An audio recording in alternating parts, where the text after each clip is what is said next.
अस्सलाम वालेकुम, कैसे हैं आप सब। आज मैं आप सबके साथ बेसन के हलवे की रेसिपी शेयर करूंगी। बेसन का हलवा बहुत ही जल्दी बन जाता है और बहुत ही मज़ेदार बनता है। इसे बनाना बहुत ही आसान है। सबसे पहले कढ़ाई को चूल्हे पर रखकर फ्लेम को ऑन कर लें।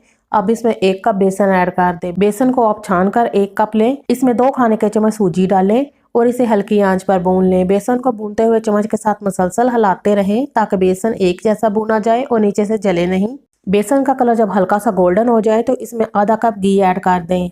आप चाहें तो इसमें देसी घी भी ऐड कर सकते हैं। अच्छी तरह मिक्स करने के बाद 5 से 6 सब्ज़ इलायचियों के बीज निकाल कर डालें और बेसन को भून लें। जब बेसन का कलर हल्का सा गोल्डन हो जाए तो आपने 2 खाने के चम्मच दूध लेना है और इसमें थोड़ा थोड़ा करके दूध ऐड करें और इसे मिक्स करते जाएं। जब दूध हलवे में खुश्क हो जाए तो इसमें आधा कप चीनी ऐड करके इसे अच्छी तरह से मिक्स कर लें। जब चीनी हलवे में अच्छी तरह हल हो जाएगी तो आपने 1 कप नीम गर्म पानी लेना है। थोड़ा थोड़ा करके पानी डालते जाएं और इसे मिक्स करते रहें।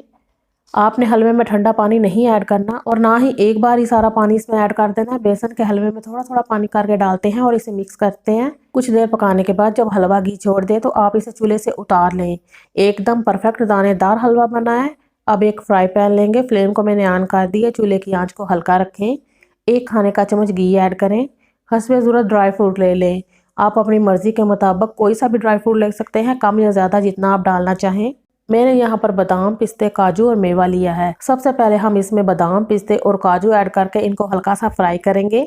2 से 3 मिनट फ्राई करने के बाद अब इसमें मेवा ऐड कर दें और इसे अच्छी तरह से मिक्स करें। जब मेवा इसमें फूल जाए तो इसे चूल्हे से उतार कर तमाम ड्राई फ्रूट को हलवे में डाल दें। अच्छी तरह से मिक्स करें और इसे 1 मिनट पकाएं। 1 मिनट के बाद आप चूल्हे को बंद कर दें। बहुत ही मज़ेदार दानेदार बेसन का हलवा बना है। आप भी इन सर्दियों में बेसन के हलवे की इस रेसिपी को ज़रूर ट्राई करें। रेसिपी अच्छी लगे तो इसे लाइक कर दें। चैनल को ज़रूर सब्सक्राइब करें। अल्लाह हाफिज़।